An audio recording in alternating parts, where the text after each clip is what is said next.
नमस्कार सभी को, मैं हूं सांगे ड्रोमा और आप सब देख रहे हैं अरुणाचल टुडे। आज हम बात करेंगे हाल ही में जो एजुकेशन डिपार्टमेंट ने नोटिफिकेशन जारी की थी सभी ऑर्गेनाइजेशन, ट्रस्ट, एजेंसी को जो लोग अनरिकॉग्नाइज्ड स्कूल चला रहे हैं कि वे जल्द ही रजिस्ट्रेशन करवा लें under right to education act 2009। साथ ही कहा गया है कि कोई भी ऑर्गेनाइजेशन, एजेंसी बिना गवर्नमेंट सर्टिफिकेशन के वे स्कूल रन नहीं कर सकते हैं। डिपार्टमेंट ने आदेश दे चुके हैं कि जो लोग बिना रिकॉग्नाइजेशन के स्कूल चला रहे हैं वे ये 25 जनवरी 2019 से पहले रजिस्ट्रेशन करवा लें, वरना उन्हें फ़ाइन लग सकता है under section 18(5) right to education act 2009, जैसे कि 1 लाख तक फ़ाइन लग सकता है। और उसके बावजूद भी अगर वे रजिस्ट्रेशन नहीं करवाते हैं तो 10,000 प्रतिदिन फ़ाइन लग सकता है। और जितने भी अनरिकॉग्नाइज्ड स्कूल्स हैं उन्हें सर्टिफाई होने के लिए कुछ वर्गों में क्लियर होना होगा, जैसे कि फर्स्ट है LPC लैंड अलॉटमेंट या फिर लीज एग्रीमेंट होना कागज़। सेकंड है CCTV इंस्टॉलेशन सर्टिफिकेट CO से, EAC से या फिर ADC से। थर्ड नंबर है teaching staff strength. Fourth number है teaching staff qualification. Fifth number है NOC from nearby government upper primary school या फिर प्राइमरी स्कूल से। सिक्स्थ है sanitary certificate from health department. Seventh है electrification certificate from electric department. Eight है financial soundness certificate from SBI bank. Ninth है proper drinking water supply from PHED। 10th है NOC from disaster management department. 11 है infrastructure soundness certificate from PWD। 12th है provision of 25% seat reservation और free और weaker section of the society. 13th है fire safety certificate from fire department. 14th है separate boys and girls toilet certificate from DDAC concern. 15th है barrier fees accessible certified by DC concern, DDAC concern. 16th है playground availability certificate from concern DDAC। 17th है valid society registration copy xerox. 18th है road accessibility certificate from PWD या फिर RWD से।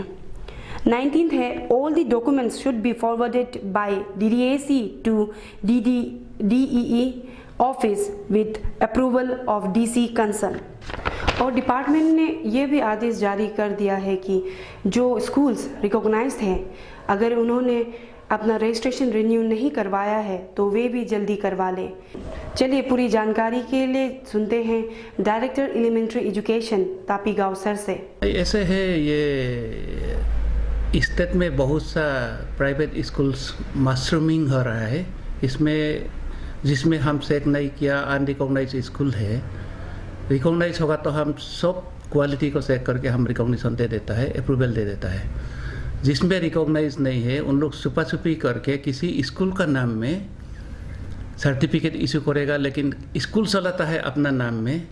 जैसे for example ये middle school का नाम में या कोई प्राइवेट स्कूल का रिकॉग्नाइज स्कूल का नाम में बहुत लोग चलाता है, लेकिन गवर्नमेंट ऑफ इंडिया जो RTE का नॉर्म में या NCT का नॉर्म में अनरिकॉग्नाइज स्कूल को हम 1 लाख फाइन करने का राइट है। तो अगर उसमें भी नहीं देता है, उसमें 10,000 एवरी डे हम फाइन कर सकता है।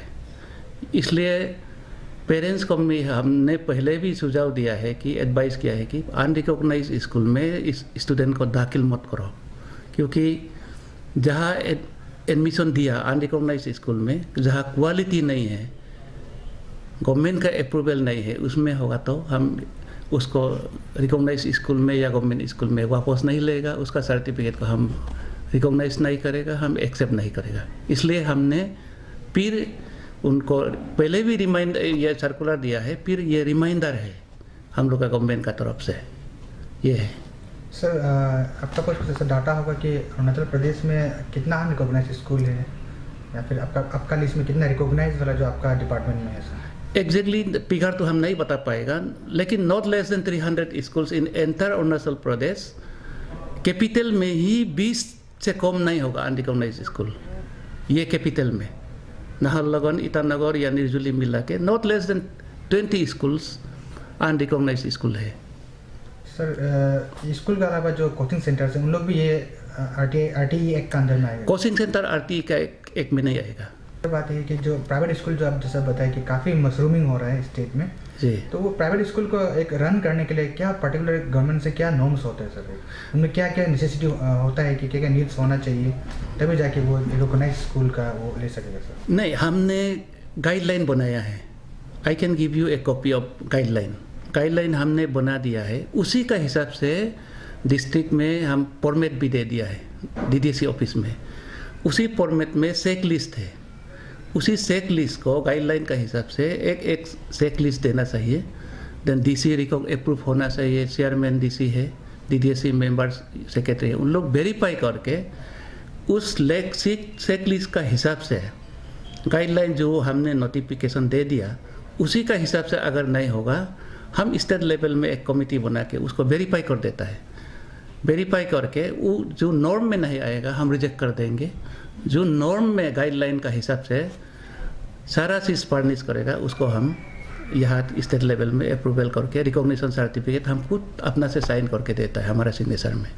सर एक दो बताएंगे जैसे बेसिक जो नीड्स है सर होना चाहिए? जैसे है क्लासरूम में इमीडिएट, मैंने सिंपल आपको हम बता देता है। क्लासरूम बहुत लोगों का जैसे रेक्टेंगल है, बहुत लोगों का स्क्वायर साइज में बनाया। हाँ, स्क्वायर साइज तो क्लासरूम का नहीं होता है, रेक्टेंगल में होना चाहिए। और ब्लैक बोर्ड होना है, प्ले फील्ड होना है। बहुत लोग स्कूल में प्ले फील्ड नहीं है, बच्चा को तो खेलना है। ये अभी स्पोर्ट्स खेलने का डेवलप करने का टाइम है उन लोग का, इसलिए प्ले फील्ड होना है, पानी का ज़रूरी है, सेफ्टी होना है, फायर सिक्योरिटी होना है। फायर ब्रिगेड से हम इसका सर्टिफिकेट एक होना चाहिए। PSC से ज़रूर होना चाहिए कि पानी अवेलेबल है। देन ये मेडिकल से सैनिटरी हेल्थ एंड उसमें सैनिटेशन है कि नहीं, उसमें होना चाहिए। और PWD से या कोई भी कंस्ट्रक्टिंग एजेंसी से इसका बिल्डिंग का मजबूत कैसा है, सिक्योरिटी कैसा है, उसको ज़रूर सर्टिफाई करे तब हम उसको रिकॉग्निशन दे देगा। बिल्डिंग ज़रूरी है और बिल्डिंग में भी हमने सर्टिफाई किया है कि जैसे ये लेदर जो आने जाने का बच्चा लोग का कॉरिडोर वगैरह उसमें मिनिमम 1.5 होना चाहिए। बहुत लोग का बहुत कमती से होता है, डिजास्टर कोई प्रॉब्लम हो गया, आग लग गया, हाँ, एंड देन ये अर्थक्वेक हो गया, इसमें लड़का बच्चा भागने का प्रॉब्लम हो रहा है। इसलिए हमने उसमें भी 1.5 मिनिमम ये रास्ता होना चाहिए, कॉरिडोर होना चाहिए बच्चा लोग के लिए। ये सिंपल मैंने एग्जांपल हम आपको दे रहे हैं और बहुत सारा चीज़ गाइडलाइन में है। सर कब देखा जाता है कि काफ़ी स्कूल जो रेंटेड अपार्टमेंट भी खोला जाता है सर? हाँ, तो उनका भी कुछ गाइडेंस होता है क्या सर? नहीं सेम है। हमको तो रेंटेड में खुलना नहीं चाहिए। उसमें रेंटेड में खुलने वाला को इसलिए हम डिस्ट्रिक्ट में ऑथोराइज किया है कि वो वेरीफाई करे, हमारा रिपोर्ट दे, उसको हम रिकॉग्नाइज नहीं देंगे। अगर कोई भी गाइडलाइन में आता नहीं है, इसलिए उन लोग छुप के बहुत लोग चला रहा है। और पेरेंट्स को भी अवेयरनेस आना चाहिए कि उसमें ऐसा स्कूल में हम बच्चा को नहीं देना है। पेरेंट्स को भी हम आपका मीडिया का तरफ से हम अवेयरनेस दे रहे हैं कि ऐसा स्कूल में बच्चा को दाखिल नहीं करना चाहिए।